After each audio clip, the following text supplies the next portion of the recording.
옛날, 아주 먼 옛날에 깊은 산골짜기 굽이굽이 돌아가면 닿을 수 있는 외딴 마을이 하나 있었습니다. 사방이 높은 산으로 둘러싸여 해가 늦게 뜨고 일찍 지는 이곳은 밤이 찾아오면 칠흑 같은 어둠이 온 세상을 덮어버리는 조용한 곳이었습니다.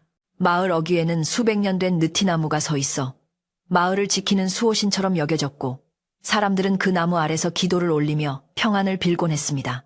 바람이 불 때마다 나뭇잎이 흔들리며 내는 소리는 마치 옛 이야기를 속삭이는 듯했고 마을 사람들은 그 소리를 들으며 하루의 고단함을 잊고 잠이 들곤 했습니다. 그 마을에서 가장 크고 기와가 번듯한 집이 바로 최 부자의 집이었는데 이 집에는 남들은 모르는 서늘한 기운이 감돌고 있었습니다.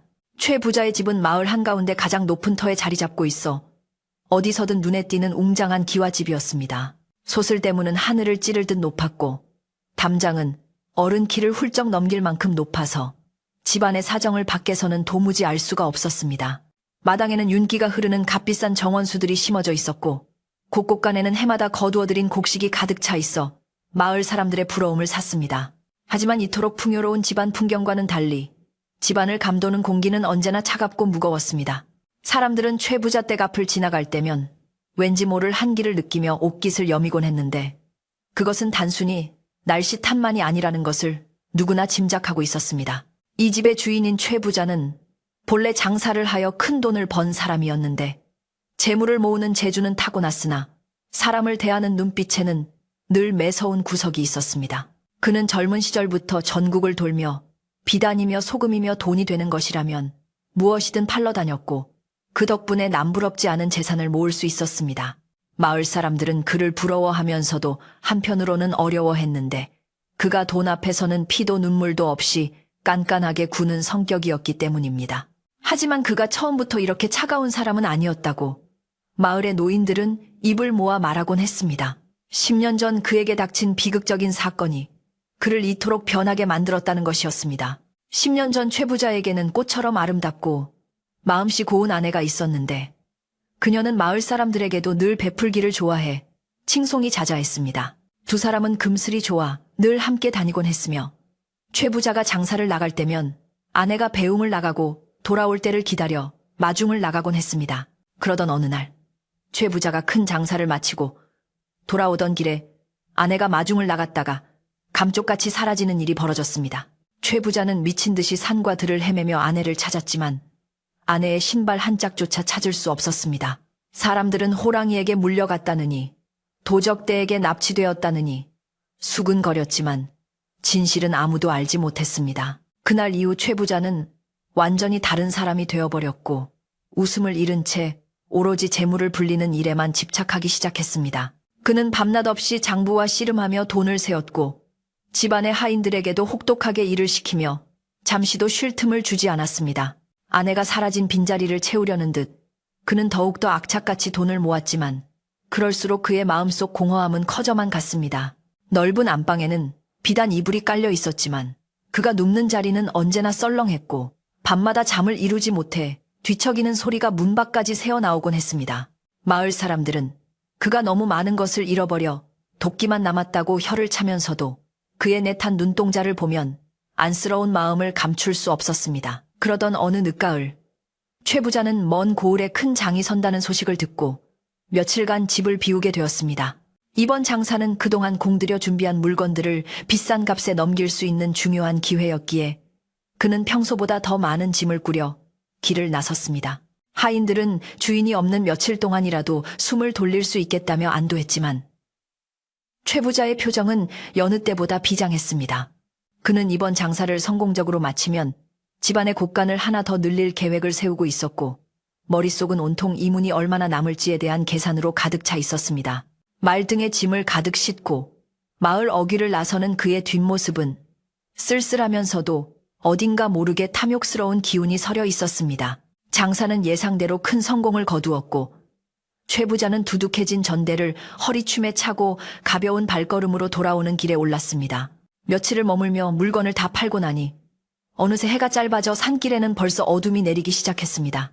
돌아오는 길은 갈 때와 달리 험하고 인적 드문 산길을 택했는데 이는 조금이라도 빨리 집에 도착하여 돈을 괴짝에 넣고 싶어하는 그의 조급한 마음 때문이었습니다. 붉게 물든 단풍들이 바람에 흩날리며 길 위에 떨어졌고 바스락거리는 낙엽 밟는 소리만이 적막한 산속에 울려 퍼졌습니다. 평소라면 아름답게 보였을 가을 풍경이었지만 그날따라 산새들조차 울지 않고 숲은 무거운 침묵에 잠겨 있었습니다. 산을 절반쯤 넘었을 때 갑자기 맑았던 하늘에 먹구름이 몰려오더니 순식간에 사방이 어두워지기 시작했습니다. 찬바람이 매섭게 불어와 나뭇가지를 세차게 흔들었고 멀리서 천둥 소리가 우르릉거리며 위협적으로 다가왔습니다. 최 부자는 서둘러 발걸음을 재촉했지만 굵은 빗방울이 하나둘씩 떨어지기 시작하더니 이내 앞을 분간할 수 없을 정도로 거센 장대비가 쏟아졌습니다.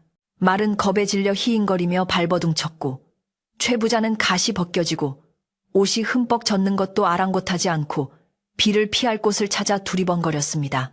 산속의 날씨는 변덕스러워 자칫하다가는 조난을 당할 수도 있는 위험한 상황이었습니다. 비를 피할 곳을 찾아 헤매던 최 부자의 눈에 저 멀리 숲속 숲풀 사이로 희미하게 보이는 낡은 건물의 지붕이 들어왔습니다. 그는 말을 끌고 덩굴과 자풀을 헤치며 그곳으로 향했는데 가까이 가보니 다 허물어져 가는 낡은 사당이었습니다. 지붕의 기와는 깨져서 곳곳에 구멍이 나 있었고 기둥은 썩어 위태롭게 기울어져 있었지만 당장 쏟아지는 비를 피하기에는 그나마 다행인 곳이었습니다.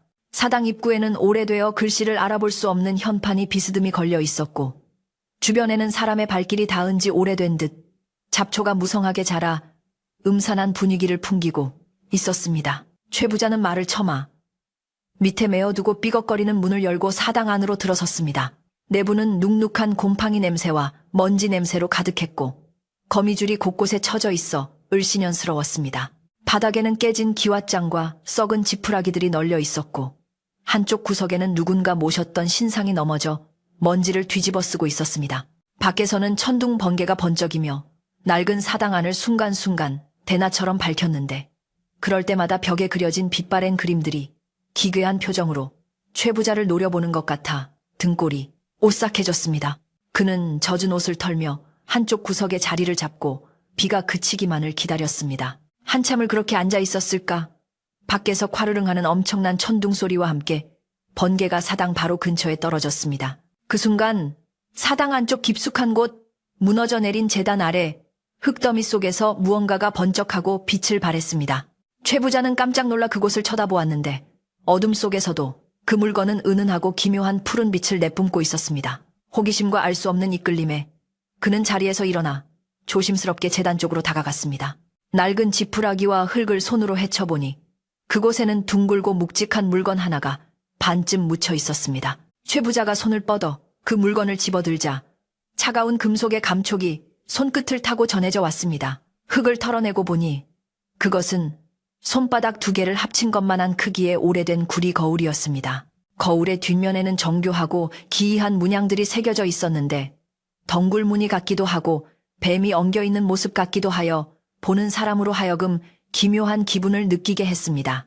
보통의 구리 거울이라면 녹이 슬어 빛을 잃었을 터인데 이 거울은 마치 어제 만든 것처럼 매끄러운 표면을 유지하고 있었고 거울면은 어둠 속에서도 최 부자의 얼굴을 또렷하게 비추고 있었습니다. 최 부자는 홀린 듯이 거울을 들여다보았습니다.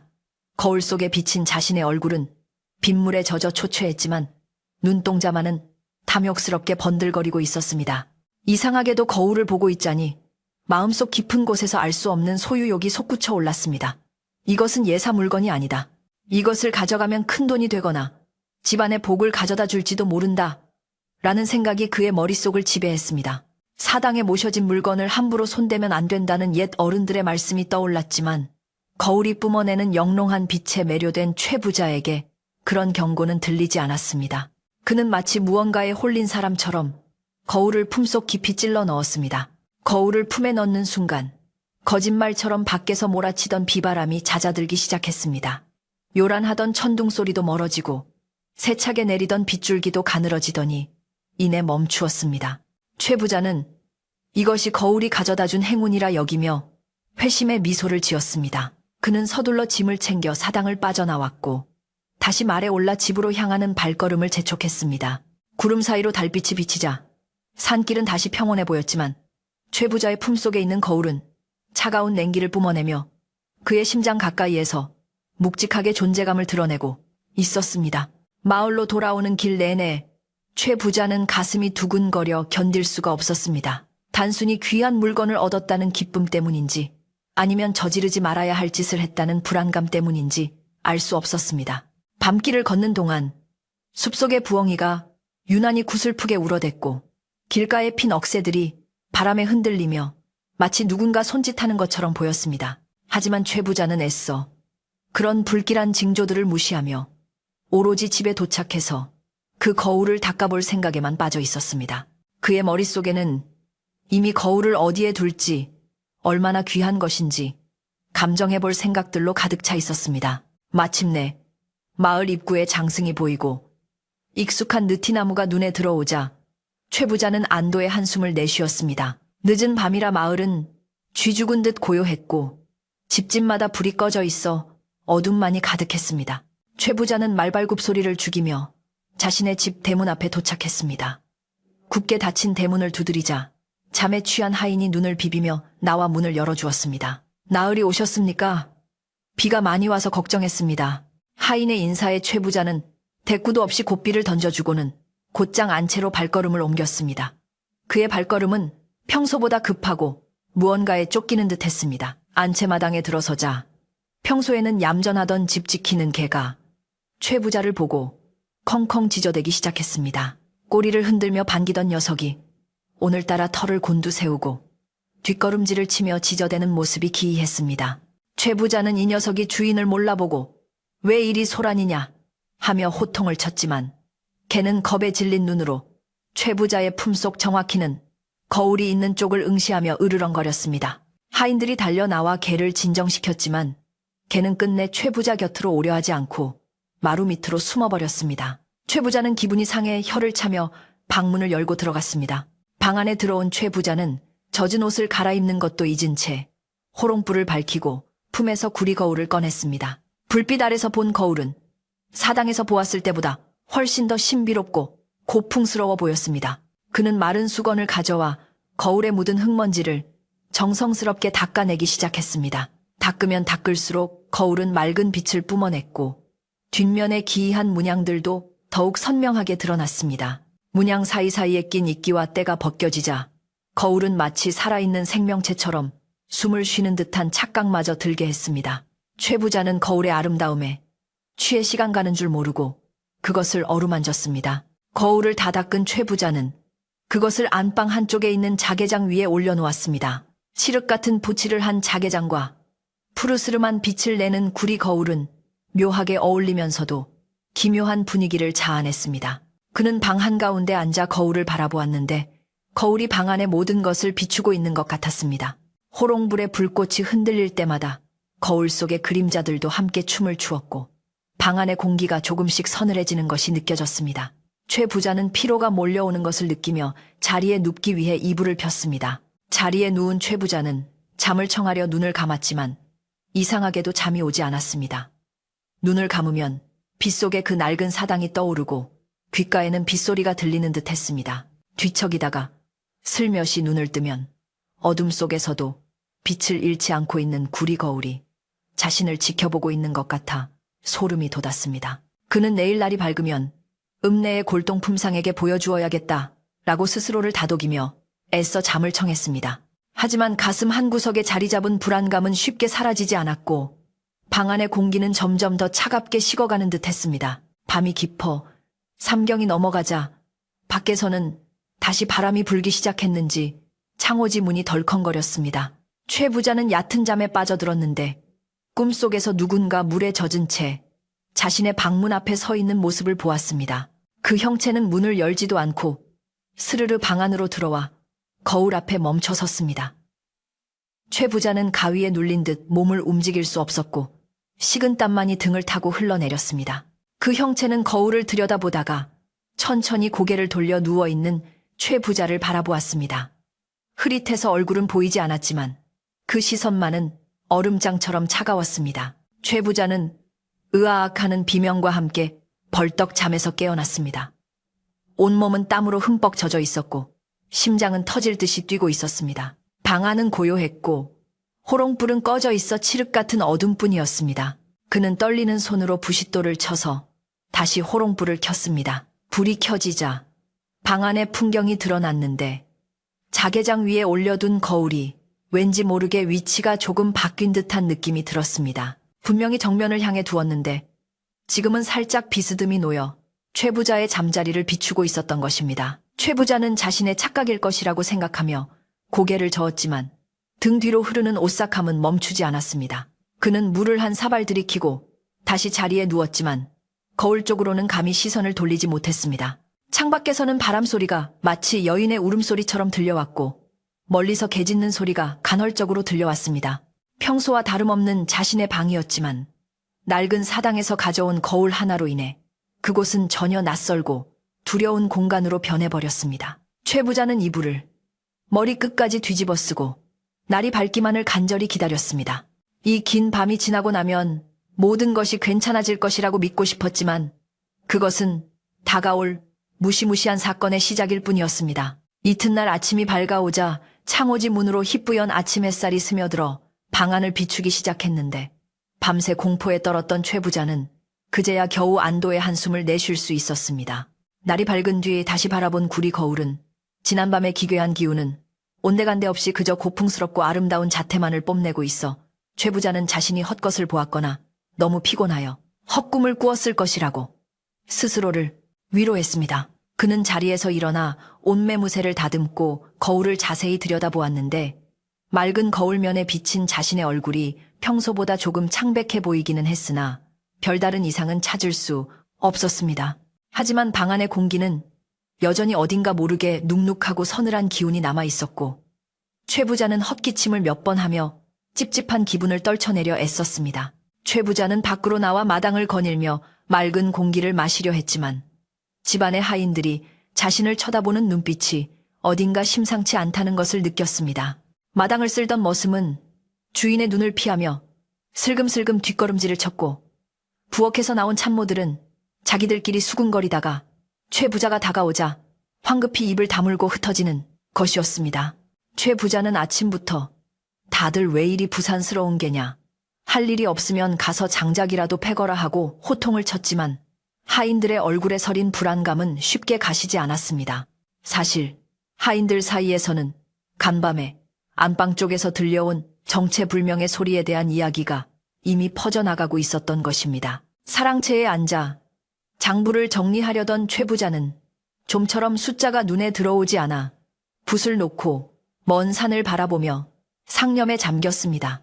어젯밤 꿈속에서 보았던 물에 젖은 형체와 귓가에 맴돌던 빗소리가 자꾸만 떠올라 머릿속을 어지럽혔기 때문인데 그는 애써 정신을 차리려 차가운 물을 한 사발 들이켰습니다. 그때 방문을 열고 들어온 집사가 조심스러운 목소리로 나으리, 간밤에 편히 주무셨습니까? 실은 마구간의 말이 밤새 울어대고 잠을 자지 않아 축이 난 것 같아 걱정입니다. 라고 보고했습니다. 최 부자는 말 못하는 짐승조차 집안의 불길한 기운을 감지했다는 생각에 등골이 오싹해졌지만 겉으로는 태연한 척하며 날씨가 부서서 그런 것이니 잘 먹이고 보살피라고 짧게 답했습니다. 해가 중천에 떠올라도 최 부자의 집안을 감도는 냉기는 사라지지 않았고 오히려 그늘진 곳마다 검푸른 이끼가 낀 듯한 칙칙함이 더해졌습니다. 최 부자는 점심상을 물리고 나서 다시 안방으로 들어가 자개장 위에 놓인 거울을 멍하니 바라보았는데 낮에 보니 거울 뒷면의 뱀 문양이 마치 살아서 꿈틀거리는 것처럼 보여 기분이 묘해졌습니다.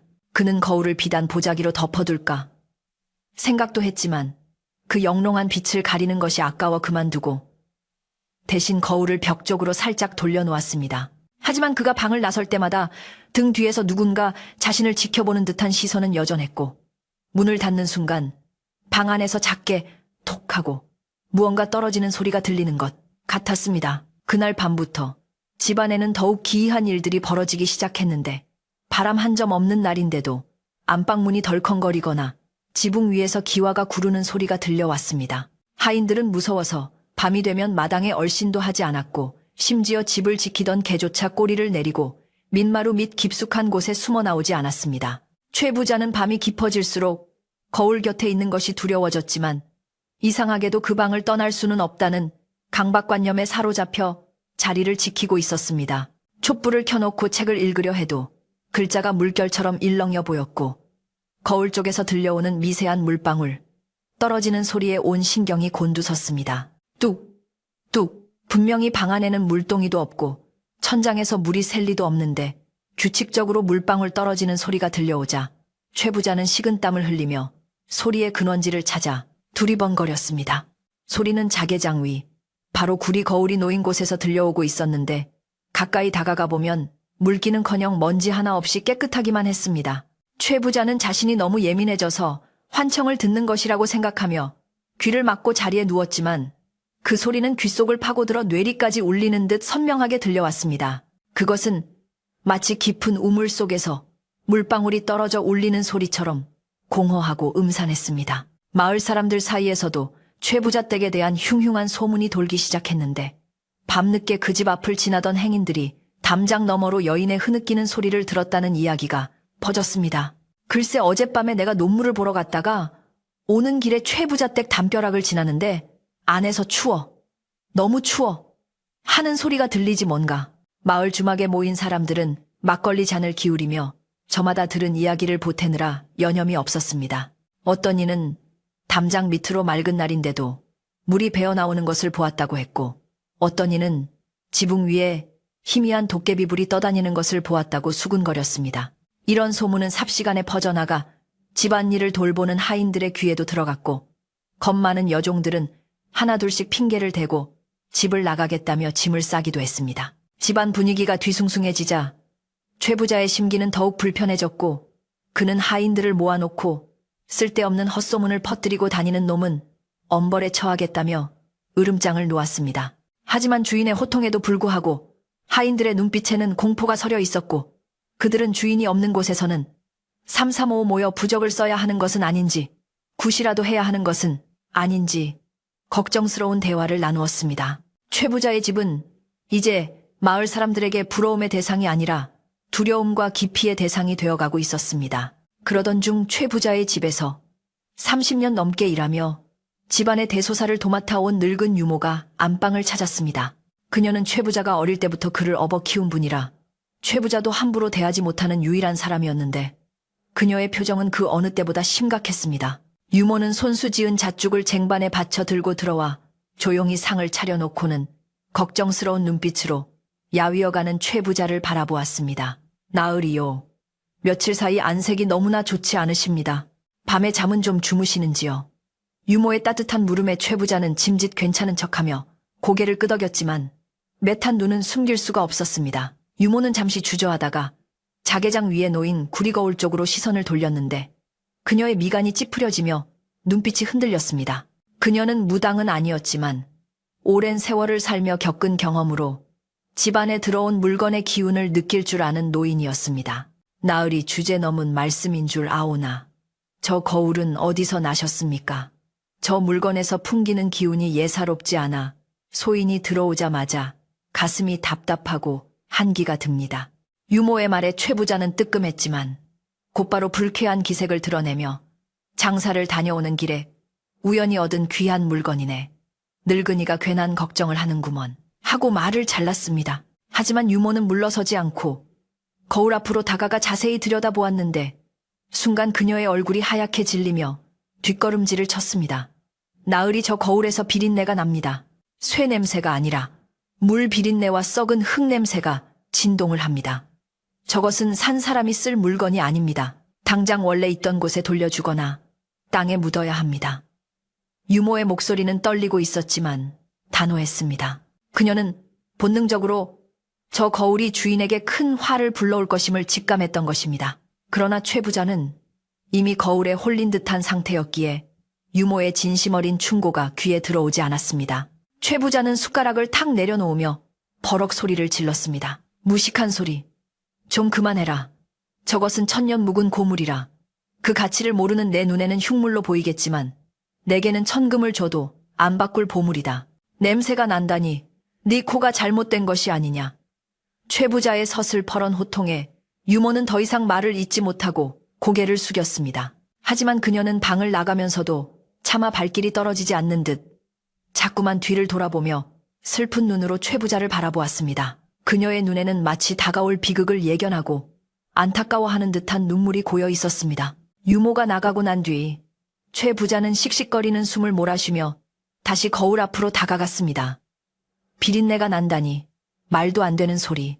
그는 거울에 코를 대고 킁킁거려 보았지만 차가운 금속 냄새 외에는 아무런 냄새도 나지 않았습니다. 하지만 유모의 말이 마음에 걸려 찝찝한 기분이 드는 것은 어쩔 수 없었습니다.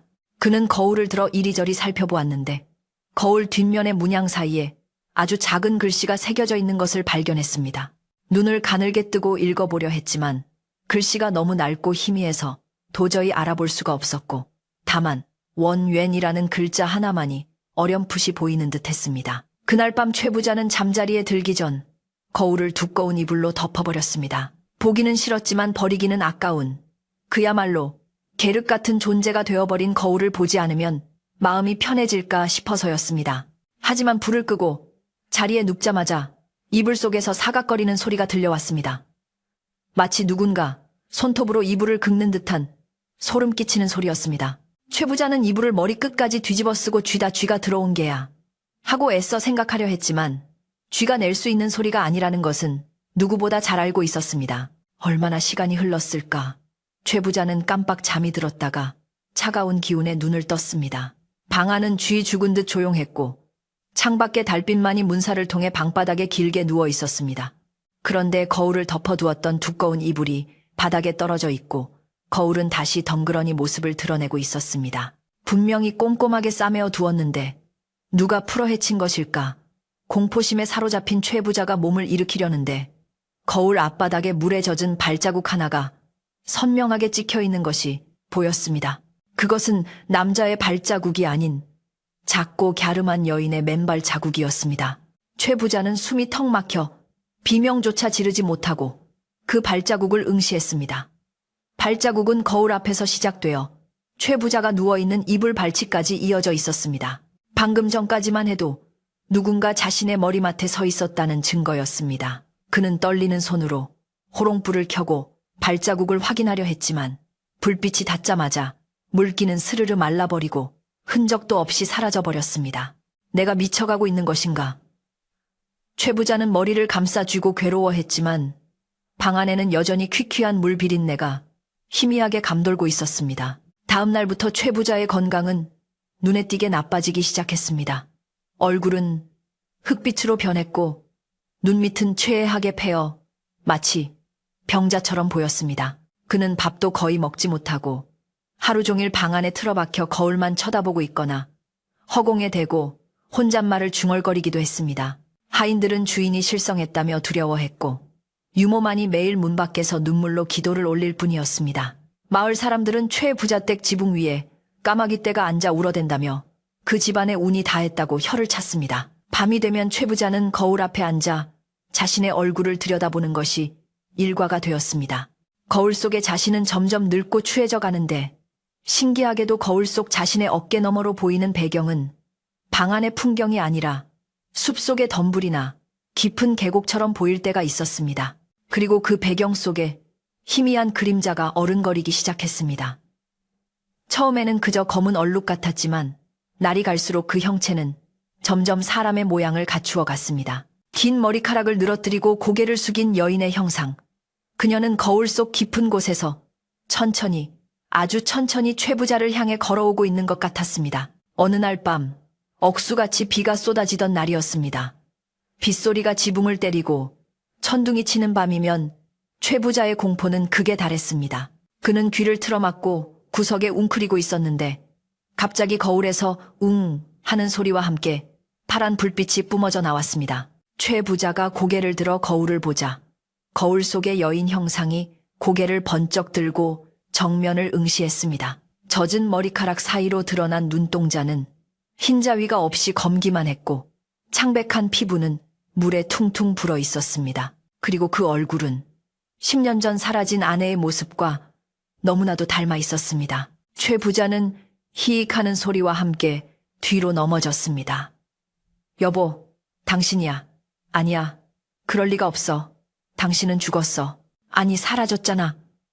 그는 횡설수설하며 뒷걸음질을 쳤지만 벽에 막혀 더 이상 물러날 곳이 없었습니다. 거울 속의 아내는 슬픈 표정이 아니라 분노에 가득 찬 표정으로 입을 벙긋거리고 있었습니다. 소리는 들리지 않았지만 입모양은 분명히 왜? 라고 말하고 있었습니다. 최 부자는 공포에 질려 이불을 뒤집어 쓰고 덜덜 떨며 밤을 지새워야 했습니다. 이제는 부정할 수 없는 진실이 10년 동안 묻어두었던 그 끔찍한 기억이 거울을 통해 다시 살아나고 있었던 것입니다. 그날 밤의 공포가 지나간 후에도 최 부자의 방 안에는 짙은 어둠이 가시지 않고 머물러 있는 듯 했습니다. 아침 햇살이 창호지를 뚫고 들어오려 애썼지만 방 안에 가득 찬 습하고 차가운 공기를 밀어내기에는 역부족이었습니다. 최 부자는 뜬 눈으로 밤을 지새운 탓에 눈이 초하고 볼이 움푹 패어 마치 며칠 사이에 10년은 더 늙어버린 사람처럼 보였습니다. 그는 자리에서 일어나지도 못한 채 이불을 끌어안고 멍하니 자개장 위에 거울을 바라보고만 있었습니다. 거울은 언제 그랬냐는 듯 다시 평온하고 고요한 자태로 돌아가 있었지만 최 부자의 눈에는 어젯밤 보았던 그 끔찍한 형상이 여전히 아른거려 고개를 돌릴 수가 없었습니다. 집안의 분위기는 이제 걷잡을 수 없이 흉흉해져 하인들은 대놓고 수군거리며 불안감을 감추지 못했습니다. 아침상을 차려들고 온 어린 하녀는 방문 앞 마루에 찍힌 흥건한 물자국을 보고 비명을 지르며 주저앉고 말았습니다. 분명히 밤새 비가 오지 않았고 지붕이 샌 것도 아닌데 안방 문 앞에서부터 마당으로 이어지는 젖은 발자국들이 선명하게 남아있었기 때문입니다. 그 발자국은 어젯밤 최 부자가 방 안에서 보았던 것과 똑같은 크기의 작고 갸름한 여인의 맨발 자국이었습니다. 하녀의 비명소리에 달려온 집사와 다른 하인들도 그 기이한 광경을 목격하고는 사색이 되어 입을 다물지 못했습니다. 최 부자는 밖에서 들려오는 소란스러움에 신경질적으로 방문을 열어젖혔습니다. 아침부터 무슨 일로 이리 시끄럽게 구느냐. 그의 호통에 하인들은 황급히 고개를 숙였지만 그들의 시선은 두려움에 떨며 바닥에 물자국을 향하고 있었습니다. 최 부자 역시 그 발자국을 보고 심장이 내려앉는 듯 했지만 짐짓 아무렇지 않은 척하며 어제 흘린 물을 아직도 닦지 않은 것이냐, 게으른 것들하고 억지를 부렸습니다. 하지만 그의 목소리는 미세하게 떨리고 있었고 하인들은 주인의 말이 거짓임을 알면서도 아무 대꾸 없이 서둘러 걸레를 가져와 바닥을 닦아내기 시작했습니다. 물기를 닦아내는 걸레에서는 썩은 물 비린내가 진동을 했습니다. 그날 오후 최 부자는 읍내에 나가 용하다는 무당이라도 불러와야 하나 심각하게 고민했습니다. 하지만 자신의 과거가 드러날까 두려워 차마 남을 집 안에 들이지는 못하고 대신 창고에 있는 굵은 소금을 가져와 방 구석구석에 뿌리기 시작했습니다. 소금이 부정을 씻어준다는 속설에 기대어 보 심산이었지만 소금을 뿌리는 그의 손은 걷잡을 수 없이 떨리고 있었습니다. 하얀 소금이 자개장 주변과 거울 앞에 하얗게 쌓이자 마음이 조금 놓이는 듯 했지만 그것은 임시방편일 뿐 근본적인 공포를 없애주지는 못했습니다. 거울은 소금더미 위에서 비웃기라도 하듯 더욱 차가운 빛을 발하며 최 부자의 일거수일투족을 비추고 있었습니다. 해가 저물어갈 무렵 사랑채에 머물던 늙은 유모가 다시 한번 최 부자를 찾아왔습니다. 그녀는 손에 낡은 염주를 쥐고 있었는데 최 부자의 방에 들어서자마자 코를 찌르는 비린내에 미간을 찌푸렸습니다. 나으리, 이 방의 기운이 이미 사람의 것이 아닙니다. 소금으로 막을 수 있는 것이 아니옵니다. 유모의 말은 낮고 단호했습니다. 그녀는 최 부자 곁으로 다가가 조심스럽게 말을 이었습니다. 10년 전 마님이 사라지시던 날 기억나시는지요? 그날도 오늘처럼 바람이 차고 산새들이 울지 않았습니다. 이 거울이 그때의 일을 기억하고 있는 것 같습니다. 유모의 말에 최 부자는 화들짝 놀라며 그녀를 밀쳐냈습니다. 네가 감히 무슨 말을 하는 게냐? 10년 전 일과 이 거울이 무슨 상관이란 말이냐? 최 부자는 고래고래 소리를 질렀지만 그의 얼굴은 이미 공포로 하얗게 질려 있었습니다. 유모는 바닥에 넘어진 채로도 슬픈 눈으로 주인을 올려다보며 말했습니다. 죄를 지은 것이 있다면 지금이라도 비셔야 합니다. 죽은 사람은 말이 없으나 원한은 남아서 산 사람을 괴롭히는 법입니다. 더 늦기 전에 저 물건을 없애고 마님의 혼을 달래주셔야 합니다. 유모의 충심 어린 호소는 최 부자의 가슴을 찔렀지만 그는 인정하고 싶지 않은 현실을 부정하며 유모를 방에서 내쫓아버렸습니다. 유모가 쫓겨난 뒤 방 안에 홀로 남은 최 부자는 불안감에 견딜 수가 없어 술병을 꺼내 들었습니다. 독한 술을 연거푸 들이키며 취기에 기대어 공포를 잊어보려 했지만 술이 들어갈수록 정신은 오히려 맑아지고 감각은 예민해져만 갔습니다. 자개장 위에 거울이 자꾸만 눈에 들어와 그는 결국 두꺼운 나무 판자를 가져와 거울 앞을 가려버리기로 마음먹었습니다. 망치와 못을 찾아들고 거울 앞으로 다가간 그는 판자를 덧대어 거울을 완전히 봉인하려 했습니다. 탕탕탕 못 박는 소리가 정적을 깨고 울려 퍼졌지만 이상하게도 못은 나무에 박히지 않고 튕겨져 나오기 일쑤였습니다. 몇 번의 시도 끝에 겨우 판자를 세워 거울을 가리는 데 성공한 최 부자는 거친 숨을 몰아쉬며 바닥에 주저앉았습니다. 이제 그 끔찍한 형상을 보지 않아도 된다는 생각에 안도감이 밀려왔습니다. 하지만 그 안도감은 오래가지 못했습니다. 판자 뒤에서 스르르 하는 소리가 들리더니 틈새로 검 붉은 물이 배어 나오기 시작한 것입니다. 물은 뚝뚝 떨어져 방바닥을 적셨고 뚝뚝한 냄새가 방 안을 가득 채웠습니다. 최 부자는 기겁을 하며 뒤로 물러났지만 물은 마치 살아있는 뱀처럼 바닥을 타고 그가 앉아있는 쪽으로 흘러왔습니다.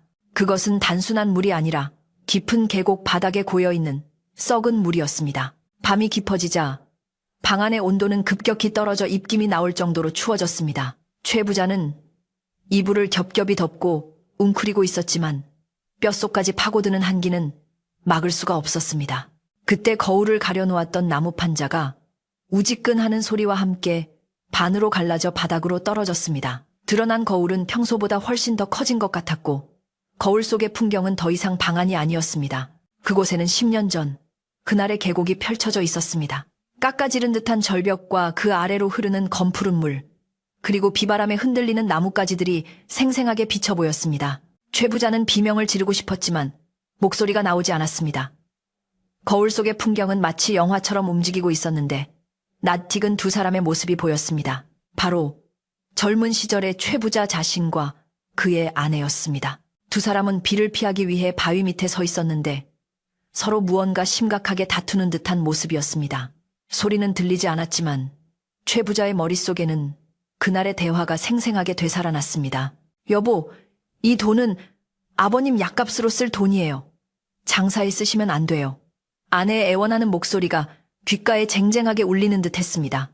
기억 속의 최 부자는 탐욕스러운 표정으로 아내의 손에 들린 돈주머니를 빼앗으려 하고 있었습니다. 아내는 필사적으로 저항했고 두 사람은 미끄러운 바위 위에서 몸싸움을 벌였습니다. 거울 속의 장면을 보고 있는 현재의 최 부자는 안 돼 그만둬 라고 속으로 외쳤지만 과거의 자신은 멈추지 않았습니다. 거울 속의 젊은 최 부자가 아내를 거칠게 밀치는 순간 아내의 발이 젖은 이끼에 미끄러졌습니다.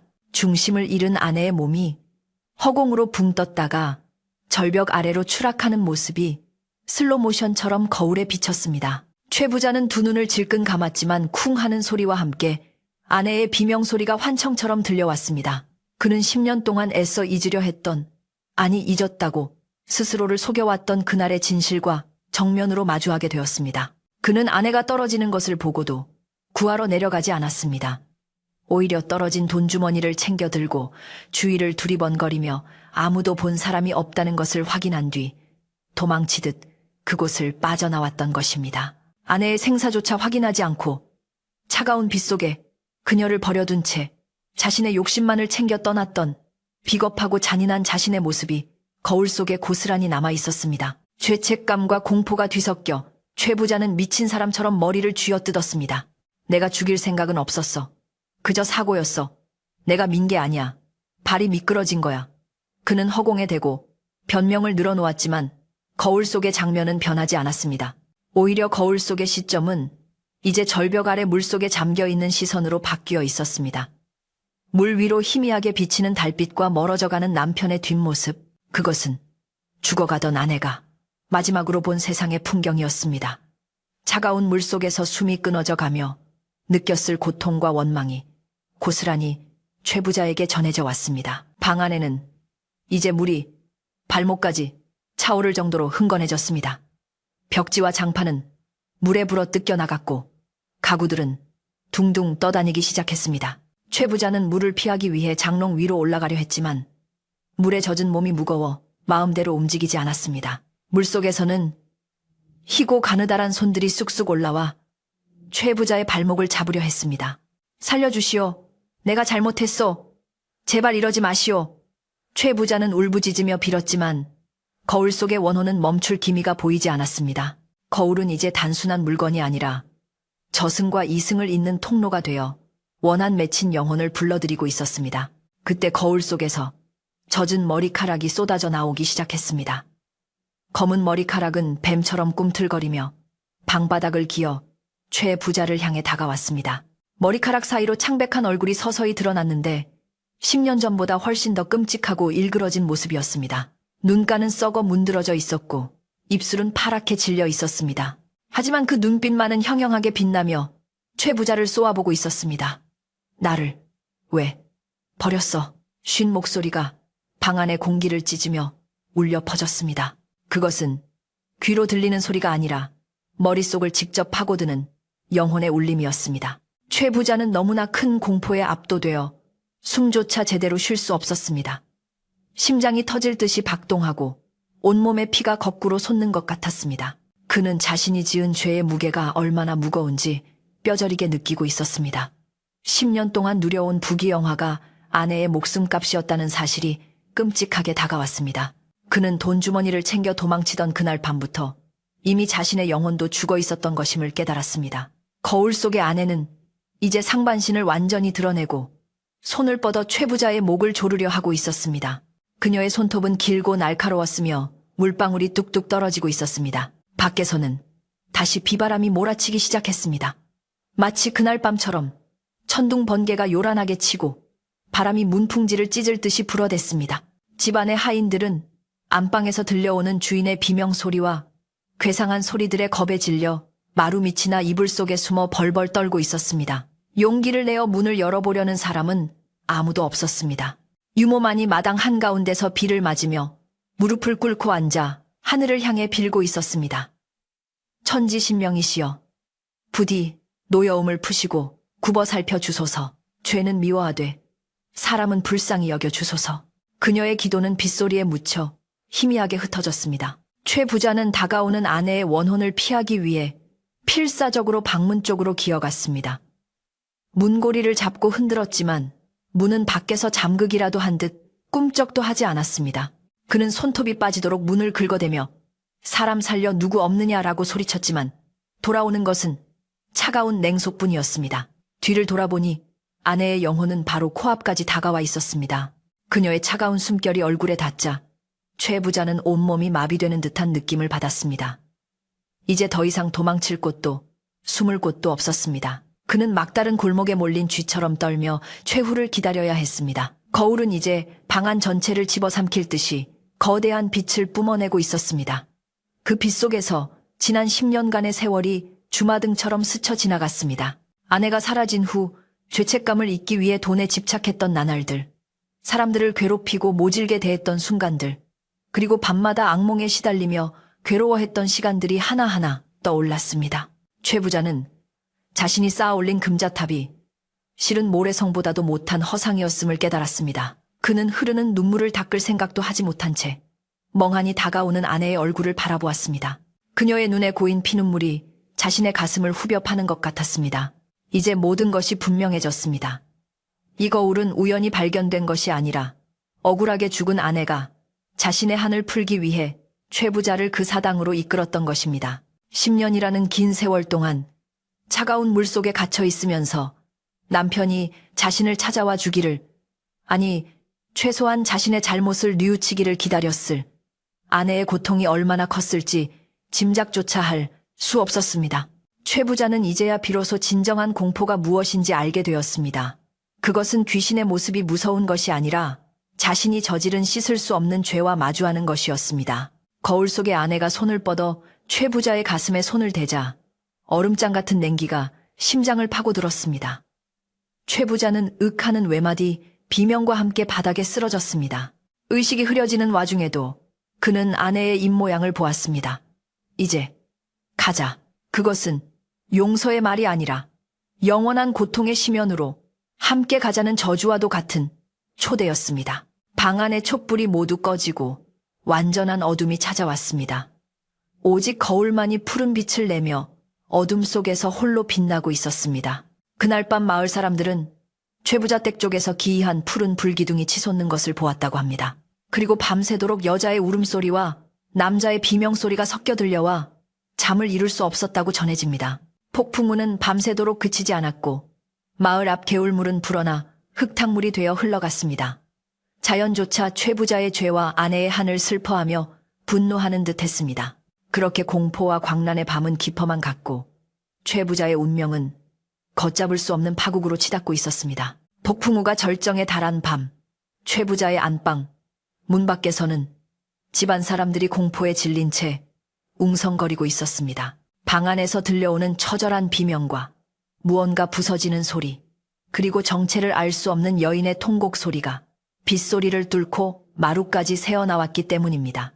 하인들은 감히 문을 열 엄두도 내지 못하고 발만 동동 구르고 있었는데 그때 늙은 유모가 결심한 듯 앞으로 나섰습니다. 그녀는 이대로 두었다가는 나으리께서 변을 당하실 것이다. 문을 부수어서라도 들어가야 한다. 라고 소리치며 장정 하인들을 재촉했습니다. 유모의 단호한 목소리에 용기를 얻은 머슴들이 도끼와 망치를 들고 달려와 굳게 잠긴 안방문을 내리찢기 시작했습니다. 쾅쾅 거친 도끼질 소리가 몇 번 울리더니 튼튼했던 문고리가 떨어져 나가고 문짝이 안으로 와르르 무너져 내렸습니다. 문이 열리는 순간 방 안에서 엄청난 양의 물이 밖으로 왈칵 쏟아져 나와 마루에 서 있던 사람들의 발목을 적셨습니다. 그것은 빗물이 아니라 이끼와 흙냄새가 진동하는 차가운 계곡물 같았습니다. 사람들은 기겁을 하며 뒤로 물러섰지만 방 안의 광경을 보고는 얼어붙은 듯 그 자리에 멈춰 설 수밖에 없었습니다. 방 안은 마치 물난리가 난 것처럼 엉망이 되어 있었고 그 한가운데 최부자가 물에 빠진 생쥐꼴을 하고 덜덜 떨며 주저앉아 있었습니다. 그리고 최부자의 시선이 고정된 곳 자개장 위에는 구리 거울이 푸르스름한 빛을 내뿜으며 공중에 떠 있는 듯 했습니다. 그 거울 앞에는 희미하지만 분명한 사람의 형상이 서 있었는데 젖은 소복을 입고 긴 머리를 늘어뜨린 여인의 뒷모습이었습니다. 하인들은 그 뒷모습만 보고도 단번에 10년 전 사라진 마님이라는 것을 알아차릴 수 있었습니다. 유모는 아이고 마님 정말 마님이십니까 하며 그 자리에 주저앉아 통곡했습니다. 그러자 여인의 형상이 천천히 고개를 돌려 문 밖에 모인 사람들을 바라보았는데 슬픔과 원망이 뒤섞인 그 눈빛에 모두가 숨을 죽였습니다. 최부자는 사람들이 들어오자 그제야 정신이 조금 드는 듯 엉금엉금 기어서 유모 쪽으로 다가왔습니다. 살려다오 저 거울이 저 여자가 나를 죽이려 한다. 내가 잘못했다. 내가 다 말하마. 최부자는 공포에 질려 횡설수설하며 자신의 죄를 토해내기 시작했습니다. 아무도 묻지 않았지만 그는 거울 속 아내의 눈빛을 견딜 수가 없어 스스로 입을 연 것이었습니다. 10년 전 그날 비가 많이 와서 계곡물이 불어났는데 내가 돈 욕심에 눈이 멀어 아내의 손을 놓았다. 그의 고백은 천둥 소리보다 더 크게 사람들의 가슴을 때렸습니다. 약값을 쓴다고 돈을 달라는 아내가 귀찮았다. 그 돈이면 장사를 더 크게 할 수 있는데. 말다툼을 하다가 아내가 미끄러졌는데 내가 잡을 수 있었어. 분명히 잡을 수 있었는데 잡지 않았어. 최부자는 바닥을 치며 울부짖었습니다. 떨어지는 것을 보고도 내려가 보지 않았다. 혹시라도 살아있을까봐. 살아있으면 돈을 달라고 할까봐. 무서워서 그냥 도망쳤어. 내가 죽인 거야. 내가 죽인 거나 다름없어. 그의 입에서 나온 진실은 너무나도 추악하고 끔찍하여 듣는 이들의 귀를 의심케 했습니다. 하인들은 평소 깐깐하지만 위험 있던 주인의 입에서 나온 살인 고백에 경악을 금치 못했습니다. 유모는 배신감과 슬픔에 몸을 떨며 최부자를 꾸짖었습니다. 어찌 사람이 탈을 쓰고 그런 짓을 할 수가 있습니까? 마님이 나으리를 얼마나 위하고 아끼셨는데 고작 돈 몇 푼 때문에 부인을 차가운 물속에 버려두고 오셨단 말입니까? 유모의 호통에 최부자는 아무 대꾸도 하지 못하고 고개를 처박은 채 흐느꼈습니다. 10년 동안 단 하루도 발 뻗고 잔 적이 없다. 매일 밤 아내가 나타나는 꿈을 꾸었어. 제발 용서해. 다오. 제발.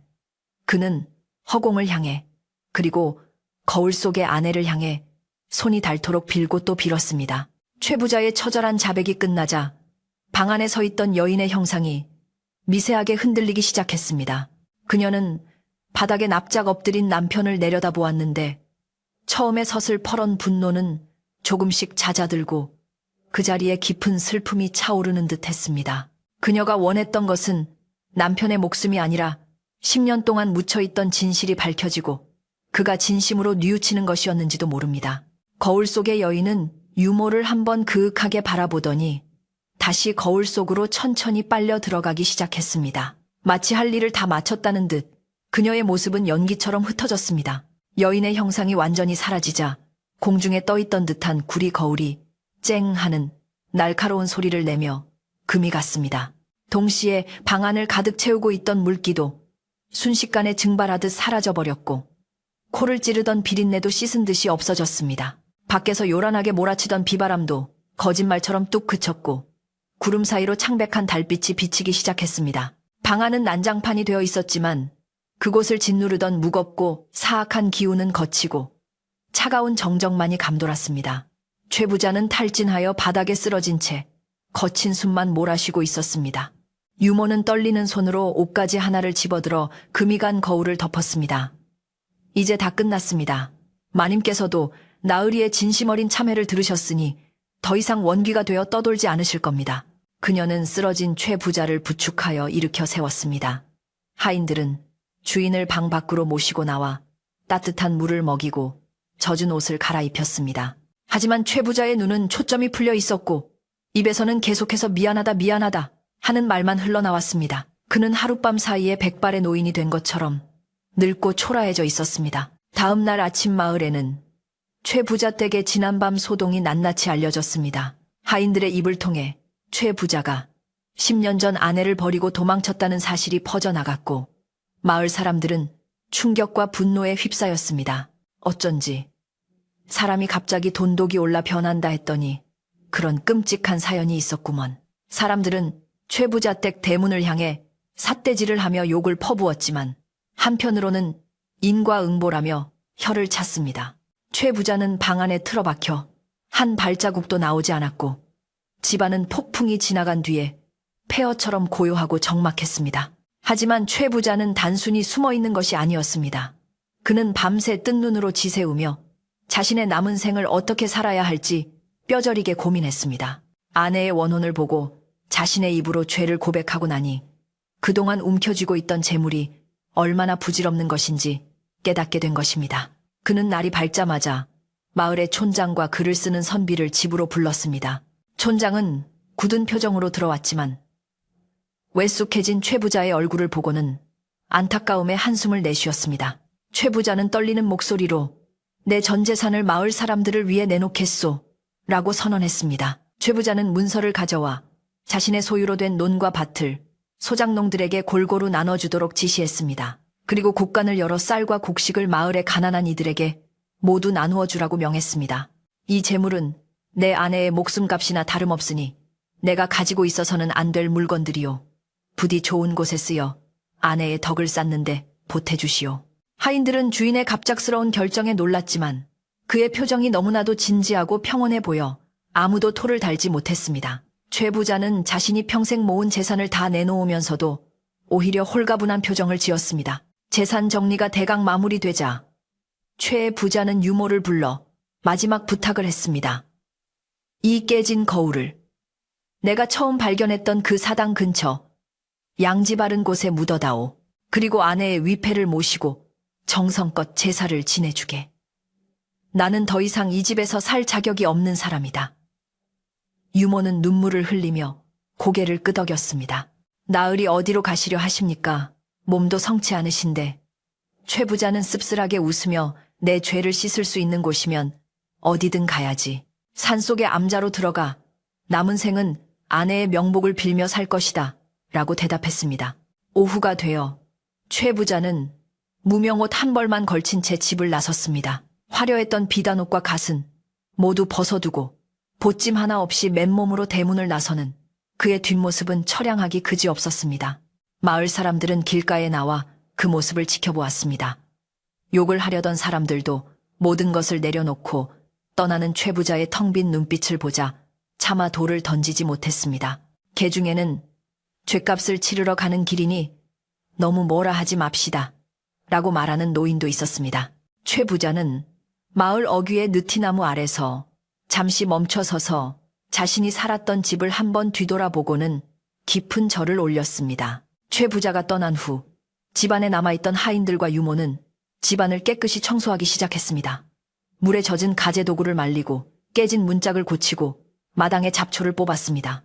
신기하게도 최 부자가 떠나고 나자 집안을 감돌던 음산한 기운과 냉기는 씻은 듯이 사라졌습니다. 햇살이 따뜻하게 마당을 비추었고 오랫동안 울지 않던 새들이 날아와 지저귀기 시작했습니다. 사람들은 주인이 욕심을 버리고 떠나니 집터가 다시 숨을 쉬는 모양이다 라고 수군거렸습니다. 비록 주인은 없었지만 집은 예전의 활기를 조금씩 되찾아가고 있었습니다. 유모는 깨진 구리 거울을 비단에 곱게 싸서 산으로 향했습니다. 그녀는 최 부자가 말했던 낡은 사당 근처 볕이 잘 들고 꽃이 많이 피는 곳을 찾아 땅을 깊게 팠습니다. 마님, 이제 차가운 거울 속에서 나오셔서 편히 쉬세요. 나으리도 죗값을 치르러 가셨으니 너무 미워하지 마시고요. 유모는 눈물을 흘리며 거울을 묻고 그 위에 작은 돌탑을 쌓았습니다. 산바람이 불어와 유모의 땀을 식혀주었는데 그 바람결이 마치 여인의 부드러운 손길처럼 느껴졌습니다. 숲속은 평온했고 어디선가 맑은 물 흐르는 소리가 들려왔습니다. 마을에는 다시 평화가 찾아왔습니다. 최 부자가 나누어준 논밭 덕분에 가난했던 소작농들은 배를 폐지 않게 되었고 마을 사람들은 최 부자의 아내를 기리는 제사를 매년 지내주기로 약속했습니다. 흉흉했던 소문은 사라지고 대신 욕심을 부리면 벌을 받고 뉘우치면 용서를 얻는다는 교훈적인 이야기가 사람들 입에 오르내리게 되었습니다. 밤이 되면 마을 어귀의 정자나무 아래 모여 앉은 사람들은 그래도 최 부자가 마지막에는 사람다운 결정을 했다며 씁쓸한 위로를 나누곤 했습니다. 텅 빈 최 부자의 집은 마을의 공동 공간으로 쓰이게 되었습니다. 낮에는 아이들이 마당에서 뛰어놀고 밤에는 어른들이 모여 마을의 대소사를 의논하는 장소가 되었습니다. 더 이상 밤마다 들리던 울음소리나 물 떨어지는 소리는 들리지 않았습니다. 대신 사람들의 웃음소리와 책 읽는 소리가 담장을 넘어 울려 퍼졌습니다. 집은 주인을 잃었지만 오히려 더 많은 사람의 온기로 채워지게 된 것입니다. 과거의 어두운 그림자는 햇살 아래 서서히 옅어져 갔고 사람들은 다시 평범하고 소박한 일상의 행복을 누리게 되었습니다. 해가 저물고 저녁 연기가 피어오를 때쯤 산속 깊은 곳의 작은 암자에서는 목탁 소리가 은은하게 들려왔습니다. 머리를 깎고 승복을 입은 최 부자는 법당에 앉아 아내의 위패 앞에 향을 피우고 절을 올리고 있었습니다. 그의 얼굴에는 더 이상 탐욕이나 불안이 서려 있지 않았고 깊은 참회와 평온함만이 남아 있었습니다. 그는 평생을 두고 갚아도 모자랄 죄를 씻기 위해 매일 1000배를 올리며 기도했습니다. 비록 몸은 고되고 힘들었지만 그의 영혼은 비로소 무거운 짐을 내려놓고 쉴 곳을 찾은 듯 했습니다. 그렇게 마을과 산속 암자 두 곳 모두에서 폭풍우가 지나간 후에 고요한 평화가 자리 잡았습니다. 진실은 밝혀졌고 잘못된 것은 바로잡혔으며 산 사람과 죽은 사람 모두 각자의 자리에서 안식을 찾게 되었습니다. 이제 남은 것은 이 이야기를 통해 얻은 깨달음을 가슴에 새기고 다시는 같은 잘못이 반복되지 않도록 서로를 보듬으며 살아가는 일뿐이었습니다. 마을을 감싸고 도는 바람이 오늘따라 유난히 부드럽게 느껴지는 밤이었습니다. 세월은 유수와 같아 어느덧 차가운 겨울바람이 물러가고 언 땅을 녹이는 따스한 봄 기운이 산골 마을을 부드럽게 감싸기 시작했습니다. 최 부자가 자신의 모든 재산을 내놓고 속죄의 길을 떠난 지도 벌써 여러 해가 지나 마을은 예전의 평온함을 되찾았을 뿐만 아니라 더욱 활기차고 정겨운 곳으로 변모해 있었습니다. 한때 공포와 두려움의 대상이었던 최 부자의 기와집은 이제 대문이 활짝 열려 있어 동네 아이들이 제 집처럼 드나들며 숨바꼭질을 하고 뛰어노는 웃음소리로 가득 찼습니다. 밤마다 들려오던 여인의 통곡 소리와 음산한 물소리는 이제 늙은 노인들의 옛 이야기 속에나 등장하는 전설이 되었고 집안 곳곳에는 따뜻한 햇살만이 가득 내려앉아 지난날의 어두운 그림자를 말끔히 지워주었습니다. 최 부자가 나누어준 논과 밭은 마을 사람들에게 큰 희망이 되어 그해 농사는 유례없는 풍년을 기록하며 집집마다 곡식이 넘쳐나게 되었습니다. 소작농들은 더 이상 배고픔에 시달리지 않아도 되었고 곡간이 채워지자 인심 또한 넉넉해져 이웃 간의 담을 허물고 음식을 나누는 일이 일상이 되었습니다. 마을 사람들은 풍요로운 식탁에 둘러앉을 때마다 비록 죄를 지었으나 끝내 모든 것을 버리고 떠난 최 부자의 결단을 이야기하며 그가 산속 암자에서나마 마음의 평화를 얻기를 진심으로 기원해 주었습니다. 사람이 순간의 욕심에 눈이 멀 수는 있어도 다시 제자리를 찾는 것이 얼마나 중요한가라는 교훈은 마을의 가장 큰 가르침이 되어 자라나는 아이들의 마음속에 깊이 새겨졌습니다. 집안을 지키며 남아있는 늙은 유모는 이제 머리가 하얗게 센 할머니가 되었지만 여전히 정정하게 집안 곳곳을 쓸고 닦으며 안주인의 넋을 기리는 일을 게을리하지 않았습니다. 그녀는 매일 아침 정화수를 떠서 사당터에 올리고 구리거울이 묻힌 양지 바른 언덕을 찾아가 잡초를 뽑고 꽃을 심으며 정성을 쏟았습니다. 유모의 지극정성 덕분인지 거울이 묻힌 자리에는 해마다 봄이면 진달래와 철쭉이 붉게 피어올라 마치 마님의 한이꽃으로 승화된 듯 아름다운 자태를 뽐냈습니다. 마을 사람들도 산을 오르내릴 때면 그곳에 돌 하나를 얹으며 잠시 묵념을 올리곤 했는데 그곳은 이제 두려움의 장소가 아니라 마을을 지켜주는 수호신이 머무는 신성한 장소로 여겨지게 되었습니다. 한편 깊은 산속 암자로 들어간 최 부자는 법명도 없이 그저 회개하는 노인으로 불리며 수행자의 삶을 살아가고 있었습니다. 그는 새벽같이 일어나 찬물로 몸을 씻고 하루 종일 마당을 쓸거나 흙감을 구하며 몸을 혹사함으로써 지난날의 죄를 씻어내려 노력했습니다. 거친 무명옷은 낡아서 기워 입기를 수차례 반복했고 기름진 음식 대신 산나물과 죽으로 끼니를 때워 몸은 비쩍 말랐으나 그의 눈빛만은 예전의 탐욕스러움을 찾아볼 수 없을 만큼 맑고 깊어져 있었습니다. 밤이 되면 그는 법당에 엎드려 천배를 올리며 아내의 극락왕생을 빌었는데 무릎이 까지고 이마에 굳은 살이 박여도 기도를 멈추는 법이 없었습니다. 그러던 어느 늦은 봄날 밤 기도를 마치고 깜빡 잠이 든 최 부자의 꿈속에 10년 전의 아내가 나타났습니다. 꿈속의 아내는 물에 젖은 소복 차림이 아니라 혼례를 올리던 날처럼 곱게 단장한 모습으로 환하게 웃고 있었습니다. 그녀는 아무 말 없이 다가와 늙고 지친 남편의 어깨를 가만히 어루만져 주었는데 그 손길이 어찌나 따뜻하던지 최 부자는 꿈속에서도 하염없이 눈물을 흘렸습니다. 아내는 남편을 향해 고개를 한번 끄덕여 보이고는 나비가 되어 하늘 높이 날아올랐습니다. 잠에서 깬 최 부자는 창문으로 쏟아지는 달빛을 받으며 한참을 멍하니 앉아 있었는데 가슴을 짓누르던 무거운 돌덩이가 사라진 듯 마음이 깃털처럼 가벼워짐을 느꼈습니다. 같은 날 밤 마을에 있던 유모 또한 기이한 꿈을 꾸었는데 안방문이 활짝 열리며 맑은 바람이 들어와 집안의 묵은 먼지를 모두 날려보내는 꿈이었습니다. 유모는 잠에서 깨어나 직감적으로 마님이 오랜 원한을 풀고 좋은 곳으로 떠나셨음을 알 수 있었습니다. 그녀는 자리에서 일어나 안방으로 향했는데 텅 빈 방 안에는 은은한 향냄새가 감돌고 있었고 자개장 위에 놓인 빈 공간에서는 더 이상 차가운 냉기가 느껴지지 않았습니다. 유모는 동쪽 하늘을 향해 큰 절을 올리며 마님 이제 부디 편안히 가십시오. 나으리 걱정은 마시고 꽃길만 밟고 가십시오. 라고 나지막이 중얼거렸습니다. 날이 밝자 유모는 마을 부녀자들을 불러 모아 오늘은 특별한 날이니 잔치를 준비하자고 제안했습니다. 특별한 명절은 아니었지만 마을 사람들은 유모의 뜻을 알아차린 듯 저마다 집에서 가장 좋은 쌀과 채소 과일들을 들고 최 부자의 집으로 모여들었습니다. 마당에는 큰 멍석이 깔리고 가마솥에서는 하얀 김이 피어오르며 고소한 밥 짓는 냄새가 온 마을에 퍼져나갔습니다.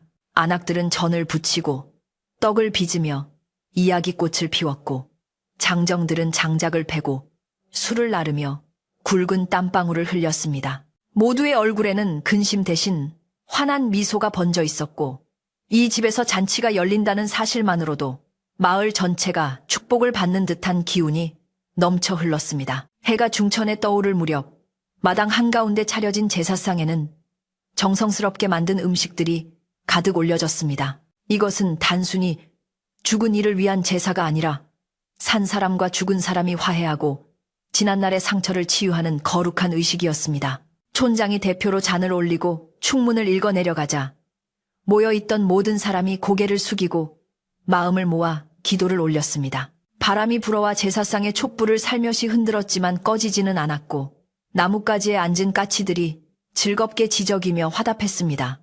사람들은 이제 이 집안에 더 이상 원귀는 없으며 오직 조상들의 보살핌만이 남아있음을 확신하게 되었습니다. 제사가 끝난 후 마을 사람들은 둥그렇게 둘러앉아 음식을 나누어 먹으며 즐거운 시간을 보냈습니다. 이 시루떡 좀 드셔보게. 아주 찰지게 잘 되었어. 자네도 막걸리 한 잔 밖에나 올해 농사 짓느라 고생 많았지. 서로 권하고 나누는 정겨운 목소리들이 담장을 넘어 멀리까지 울려 퍼졌습니다. 아이들은 떡 하나씩을 입에 물고 마당을 뛰어다녔고 노인들은 뗏마루에 앉아 흐뭇한 표정으로 그 모습을 바라보았습니다. 최 부자가 남기고 간 재물은 단순히 배를 불리는 식량이 아니라 마을 사람들의 마음을 하나로 묶어주는 단단한 끈이 되어주었던 것입니다. 낯선 나그네가 지나가다 들러도 밥 한 술 뜨고 가라며 소매를 잡는 그야말로 인심 좋고 살기 좋은 마을이 되었습니다. 그날 저녁 산속 암자에서 내려온 젊은 스님이 최 부자의 소식을 전해주었습니다. 노보살님께서는 며칠 전 가부좌를 트신 채로 아주 평온하게 입적하셨습니다. 얼굴에 미소를 띠고 계셔서 마치 깊은 잠에 드신 듯 보였습니다. 스님의 전가를 들은 유모와 마을 사람들은 잠시 숙연해졌지만 곧이어 슬픔보다는 안도감이 섞인 한숨을 내쉬었습니다. 결국 마님 곁으로 가셨구먼. 늦게나마 제 잘못을 깨닫고 가셨으니 저승에서는 두 분이 다시 예전처럼 다정하게 지내실게야. 사람들은 최 부자의 마지막이 고통스럽지 않았다는 사실에 위안을 얻으며 그의 명복을 빌어주었습니다. 밤이 깊어지자 마을은 다시 고요한 정적에 잠겼지만 예전의 무겁고 차가운 어둠과는 달랐습니다. 하늘에는 보름달이 둥실 떠올라온 세상을 대낮처럼 환하게 비추었고 달빛을 받은 초가집 지붕들은 은은하게 빛나고 있었습니다. 마을 어귀의 느티나무는 잎사귀를 흔들며 자장가를 불러주듯 사락거리는 소리를 내었고 논에서는 개구리들이 합창하며 생명의 기운을 노래했습니다. 최 부자의 집 대청마루에 홀로 앉은 유모는 달을 바라보며 낡은 염주를 굴리고 있었는데 그녀의 입가에는 엷은 미소가 서려 있었습니다. 그녀는 자신의 소임을 다했다는 충만함과 평화로움 속에 잠겨 있었습니다. 이제 구리거울 이야기는 더 이상 무서운 괴담이 아니라 욕심을 경계하고 착하게 살아야 한다는 교훈을 담은 옛 이야기가 되어 할머니들의 입을 통해 아이들에게 전해졌습니다. 옛날에 욕심 많은 부자가 살았는데 잘못을 뉘우치고 착한 사람이 되어 하늘로 갔단다. 아이들은 그 이야기를 들으며 잠이 들었고 꿈속에서 착한 일을 하는 꿈을 꾸었습니다. 구리 거울이 묻힌 언덕에는 이름 모를 야생화들이 피어나 바람에 흔들렸고 그곳을 지나는 바람은 언제나 상쾌하고 향긋했습니다. 모든 것이 제자리로 돌아갔고 세상의 이치는 다시 순리대로 흘러가고 있었습니다. 마을 사람들은 하루의 고된 일과를 마치고 따뜻한 아랫목에 누워 편안한 휴식을 취했습니다. 창호지 문 너머로 들려오는 풀벌레 소리는 평화로운 자장가처럼 들려왔고 멀리서 들리는 개 짖는 소리조차 정겹게 느껴지는 밤이었습니다. 욕심을 비운 자리에 채워진 것은 서로를 위하는 따뜻한 마음과 내일은 더 좋은 날이 올 것이라는 희망이었습니다. 착하게 사는 사람들에게는 복이 오고 죄를 지은 사람이라도 진심으로 뉘우치면 용서받을 수 있다는 믿음이 마을을 든든하게 지켜주는 버팀목이 되었습니다. 최 부자의 집은 그 후로도 오랫동안 마을의 사랑방 역할을 하며 사람들의 온기로 채워졌습니다. 비가 오면 비를 피하는 곳이 되고 눈이 오면 눈을 치우고 쉬어가는 곳이 되었습니다. 집은 주인을 잃은 것이 아니라 마을 전체를 주인으로 맞이하여 더 큰 생명력을 얻게 된 것입니다. 세월이 흘러 유모도 세상을 떠나고 최 부자를 기억하는 사람들도 하나둘 사라져갔지만 그 집터에 서린 따뜻한 기운과 교훈만은 영원히 남아 후대에게 전해졌습니다. 그리고 그 모든 과정을 지켜본 달림만이 그날 밤의 진실과 용서를 알고 있다는 듯 오늘도 변함없이 은은한 빛을 비추고 있습니다. 이제 긴 이야기가 끝을 맺고 밤이 깊었습니다. 산과 들도 잠이 들고 바람도 잠시 쉬어가는 시간입니다. 오늘 밤 여러분의 꿈자리에도 저 마을의 따뜻한 달빛이 비치어 근심 걱정 없는 평안한 안식이 깃들기를 바랍니다. 지난날의 후회는 털어버리고 다가올 내일의 희망을 품으며 포근한 이불 속에서 깊은 잠을 청하시길 바랍니다. 세상 모든 존재가 평화롭기를, 그리고 당신의 밤이 언제나 따뜻하기를 기원합니다. 그럼 오늘 밤도 안녕히 주무십시오.